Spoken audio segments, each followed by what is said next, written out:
నిరీక్షణ prayer house మరియు centre సంఘముల తరపున ప్రభువైన యేసుక్రీస్తు నామములో మీ అందరికీ నా హృదయపూర్వకమైన వందనములు.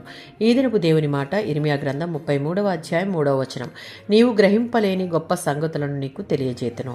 దేవాది దేవునికి మనం ప్రార్థన చేస్తున్నామంటే సకల విశ్వాన్ని సృష్టించిన దేవునికి చేస్తున్నామని గుర్తించాలి. ఇర్మియా వలె నమ్మకం నిండిన యథార్థ హృదయంలో నుండి వచ్చిన ప్రార్థన ఆయన చెవులకు తాకి అద్భుతమైన జవాబులు వస్తాయి. దేవుడు చెప్పే గూఢమైన సంగతులు మానవ జ్ఞానానికి అందవు అంటే అర్థం కావు. వాటిని తెలుసుకునే జ్ఞానం దేవుడే ఇవ్వాలి. అది పొందుకున్నట్టుకు ఆయనతో సహవసించి ప్రార్థించాలి.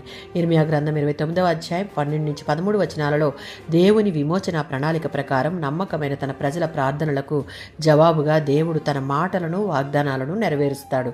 70 సంవత్సరముల చెర తరువాత ఒక క్రొత్త కాల సంపూర్ణత జరుగుతుందని ఇర్మియా ప్రవచించాడు.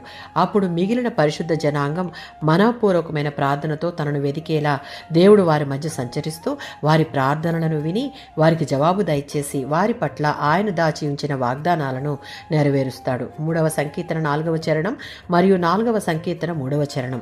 ఈ కీర్తనలలో దేవునిపై స్థిరమైన నమ్మిక ఉంచి దేవునిని ఆధారం చేసుకున్న దావీదు తన కుమారుడైన అబ్షాలోం బారి నుండి పారిపోయి దేవునికి మొరపెడుతున్న సందర్భాన్ని మనం చూడవచ్చు. కష్టకాలంలో శత్రువులు, శ్రమలు, వేదనలు, బాధలు ఆటంకపరచలేని అండ దావీదుకు ఉన్నట్లే ప్రతి విశ్వాసికి ఉంది. అది ప్రార్థన.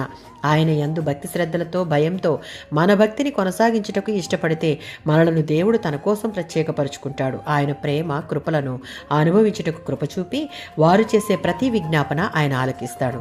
25వ సంకీర్తన 14వ చరణం.